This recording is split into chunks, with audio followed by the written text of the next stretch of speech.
Penasaran menjadi salah satu alasan kenapa naik gunung selalu nagih untuk dilakukan lagi dan lagi. Penasaran seperti apa gunung itu, bagaimana treknya, apakah pemandangan yang tersaji sepadan dengan perjuangan, dan masih banyak lagi penasaran-penasaran yang lainnya. Entahlah, ketika satu gunung berhasil dalam tanda kutip untuk didaki, rasa penasaran itu mencuat kembali. Gunung mana lagi selanjutnya? Penasaran itu juga yang seketika muncul di benak ketika saat di Gunung Prau, lihat view gunung di depannya. Ya, menantang diri untuk bisa sampai di puncaknya. Akhirnya, seminggu setelahnya saya memilih Gunung Sindoro sebagai tujuan pendakian selanjutnya. Dan ini ceritaku, sebuah jawaban atas rasa penasaran itu.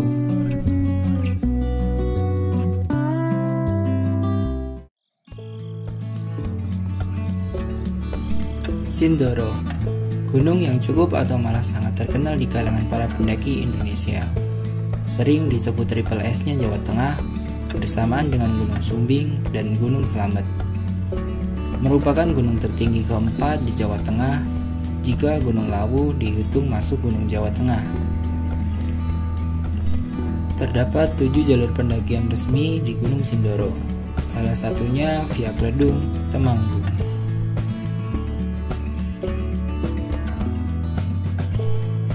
Untuk pendakian kali ini, kita akan via Kledung.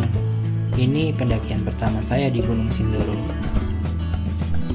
Berangkat menggunakan sepeda motor dari Magelang menuju basecamp Kledung di Temanggung dengan jarak dari rumah ke basecamp sekitar 85 km atau 2-3 jam perjalanan.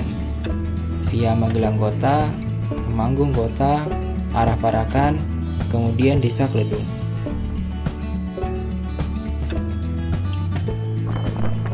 Karena sekarang masih di masa pendakian new normal dan persyaratan pendakian harus melampirkan SKSD alias surat keterangan sehat dari dokter, maka saya langsung mampir dahulu di klinik Dr. Yuli Kristianto. Tempatnya dari basecamp Kledung ambil arah Wonosobo, setelah pasar tradisional Reco sebelah kiri jalan. Gedung warna hijau sebelah BMT Marhama. Biaya pembuatan SKSD di klinik ini adalah 25.000 per orang. Setelah membuat SKSD, lanjut balik ke basecamp Kledung. Basecamp ini sebenarnya adalah balai pertemuan warga yang disulap sebagai tempat pendaftaran dan persiapan pendakian.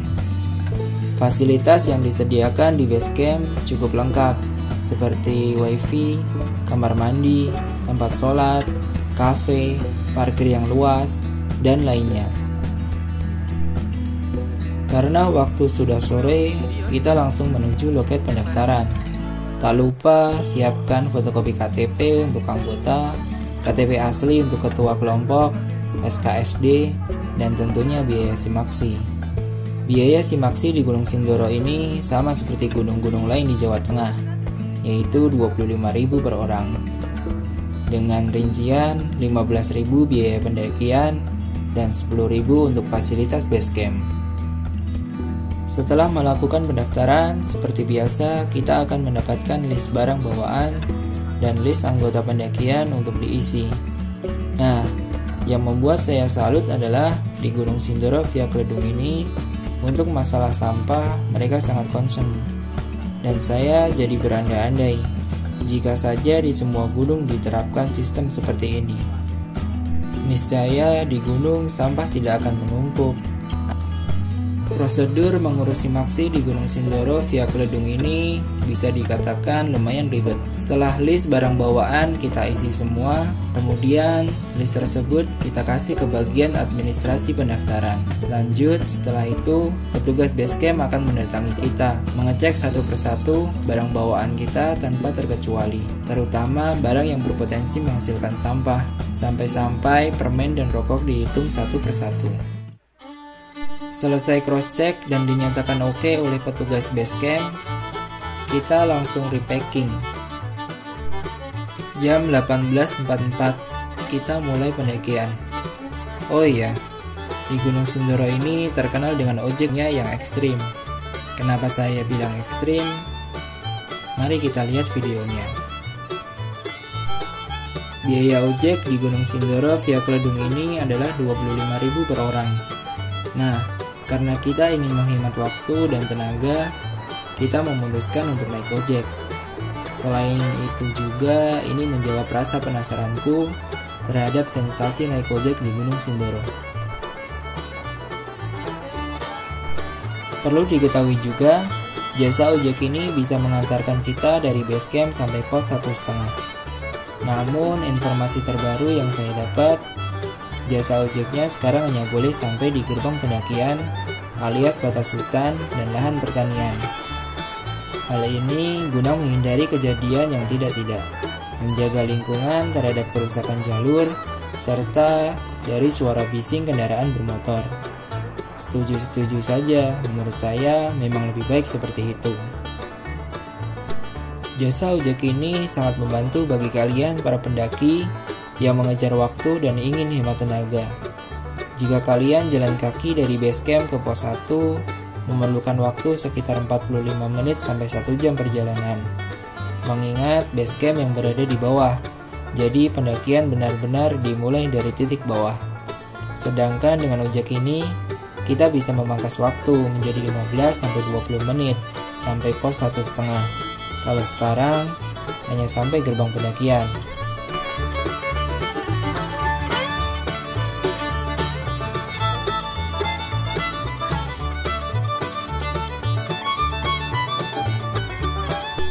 Setelah kebut-kebutan di trek, melewati lahan pertanian, dan bahkan saya tak tahu kalau sudah melewati pos 1, akhirnya sampailah di batas akhir pengantaran ojek, yaitu pos 1,5. Cukup membuat adrenalin naik kawan, hanya berbekal lampu motor menembus gelapnya malam di dalam hutan. Ini akan menjadi pengalaman unik yang tak boleh terlewatkan. Di pos 1,5 ini sudah ada warung, tempatnya lumayan luas. Nah, dari sinilah kita akan memulai pendakian. Tak berlama-lama, kita langsung bersiap untuk mendaki. Tak lupa untuk berdoa, agar selalu terhindar dari hal-hal yang tidak diharapkan.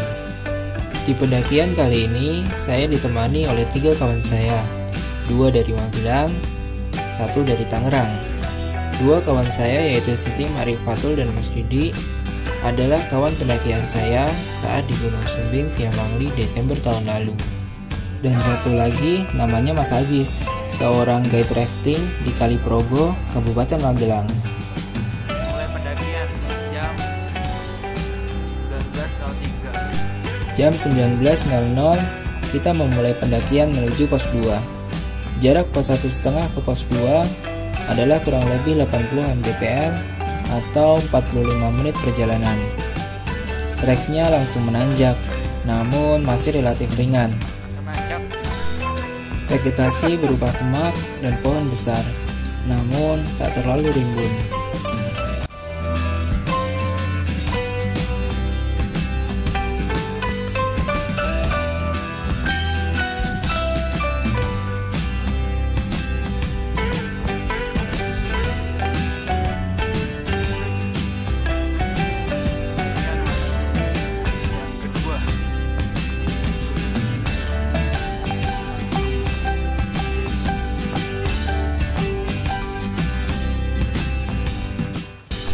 Sedikit informasi, di Gunung Sindoro via Kledung ini tidak ada mata air, jadi persiapan air dari bawah. Sebagai contoh, di pendakian kali ini, saya membawa jerigen ukuran 5 liter air, ditambah masing-masing per orang membawa 3 liter. Kalau di total, kita membawa 17 liter air untuk berempat.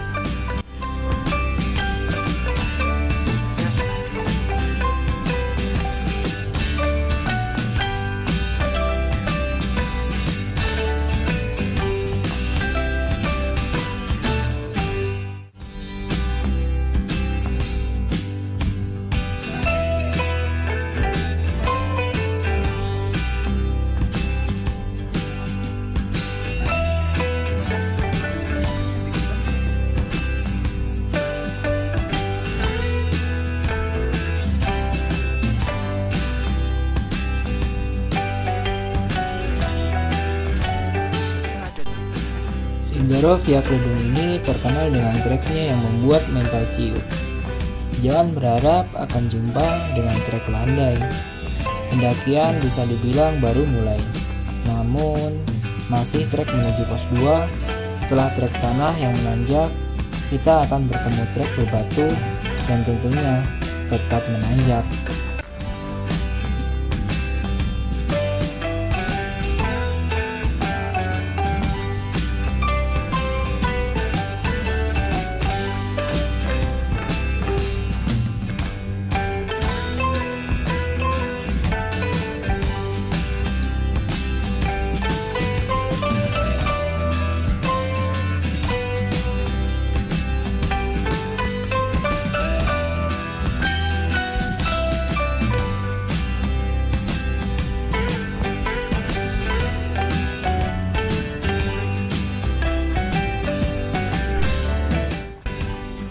Sekitar 40 menit berjalan, akhirnya sampai di pos 2 dengan ketinggian 1980 mdpl.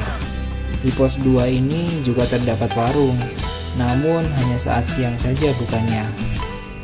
Pos 2 ini lumayan luas tempatnya. Kita beristirahat sebentar, sembari minum teh hangat dan makan cemilan. Bersyukur cuaca cerah dan tidak terlalu dingin. Angin pun tidak terlalu kencang.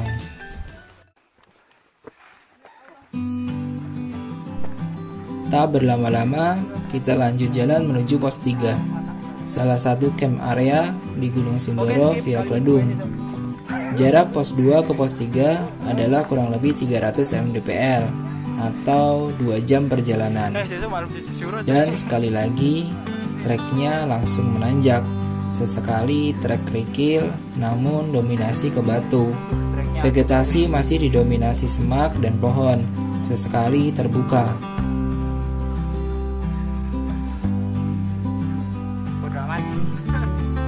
Nah, di sini kita akan melewati banyak pohon tumbang. Jalan merunduk sampai jongkok akan mewarnai perjalanan. Ini mengingatkan saya ketika mendaki ke Gunung Pangrango.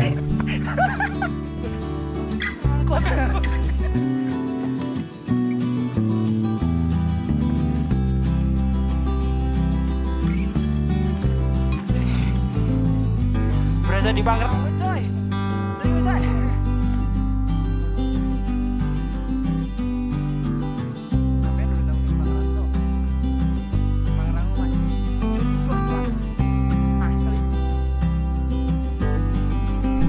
Berdasarkan info yang kita dapat, trek pos 2 ke pos 3 ini adalah trek terpanjang dan trek terberat sebelum sampai ke camp area. Berbicara tentang camp area, di Gunung Sindoro ini terdapat 2 camp area, yaitu pos 3 dan Sunrise Camp.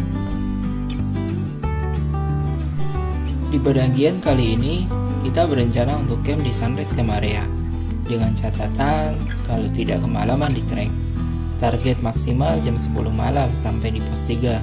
Jadi untuk naik ke Sunrise Camp tidak terlalu malam.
ada Papandayan, Ancaman Papandayan.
Masih di trek menuju pos 3, treknya terkadang sedikit terbuka dan masih dengan tanjakannya yang tiada ampun. Di tengah perjalanan menuju pos 3, kita akan melewati area Watu Longkong, atau kalau dalam bahasa Indonesia disebut Batu Langka, sebuah batu besar yang berada di pinggir jalur pendakian. Area Watu Longko ini menandakan kalau kita baru setengah jalan ke pos 3. Iya, setengah jalan lagi. Tentunya dengan trek yang semakin menantang.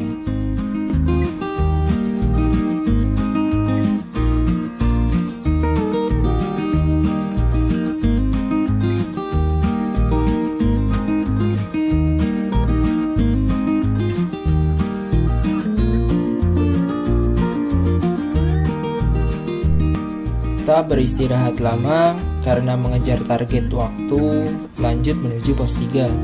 Seperti trek menuju pos 2, trek menuju pos 3 ini juga banyak pohon tumbang yang membuat kita mau tidak mau harus jalan merunduk. Trek masih didominasi bebatuan.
2 jam lebih mendaki dari pos 2, akhirnya sampai di pos 3 dengan ketinggian 2315 mdpl. Ternyata di pos 3 ini terdapat warung, namun sayang karena ini malam jadi warungnya tutup. Pos 3 ini karena salah satu camp area, jadi tempatnya luas dan cukup terbuka.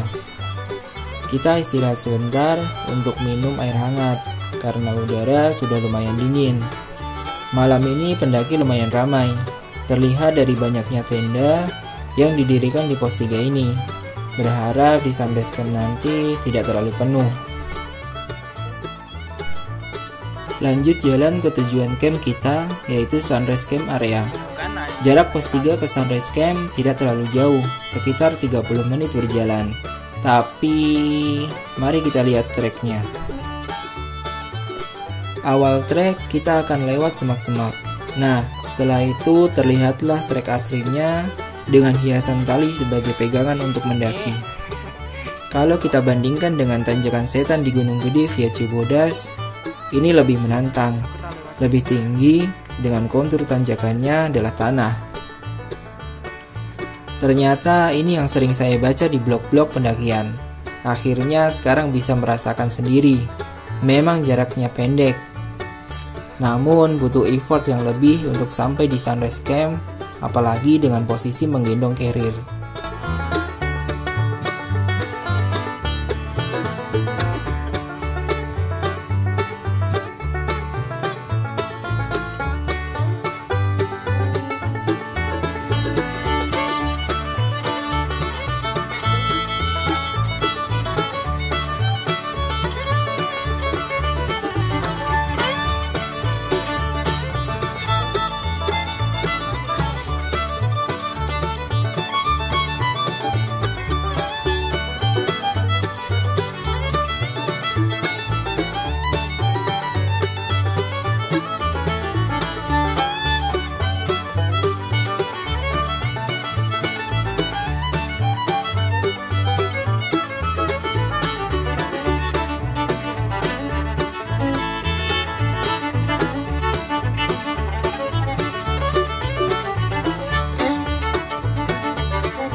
Selesai melewati tanjakan dengan tali, ternyata masih ada sekali lagi tanjakan berbatu.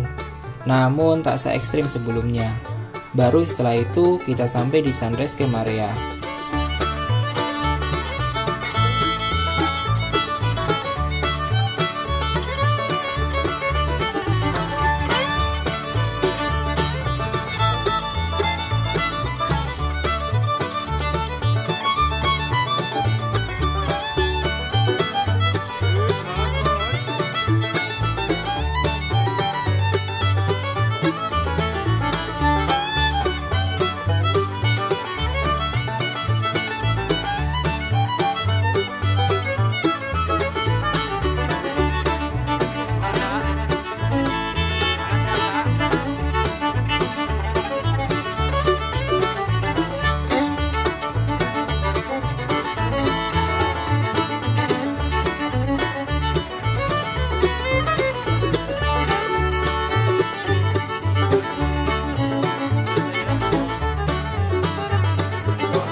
Kurang lebih setengah jam menantang trek yang aduhai, akhirnya kita sampai di Sunrise Camp Area dengan ketinggian 2423 mdpl.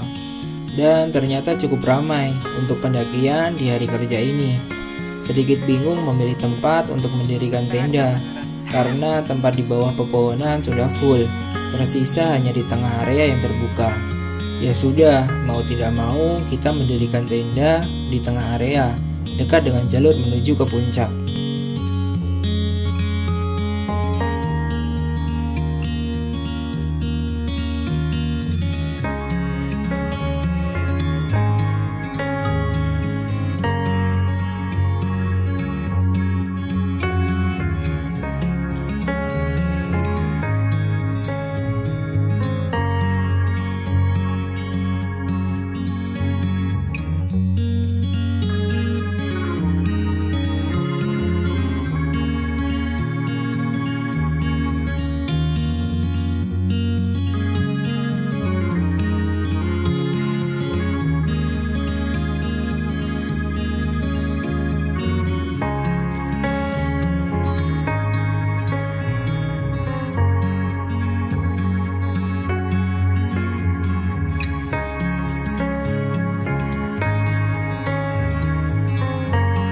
Setelah tenda berdiri, waktunya untuk masak untuk makan malam.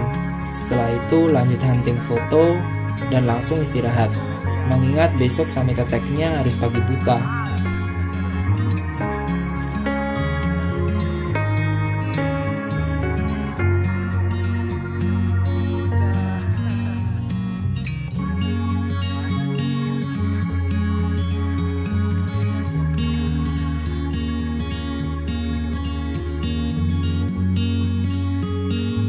Next, summit attack ke puncak Sindoro.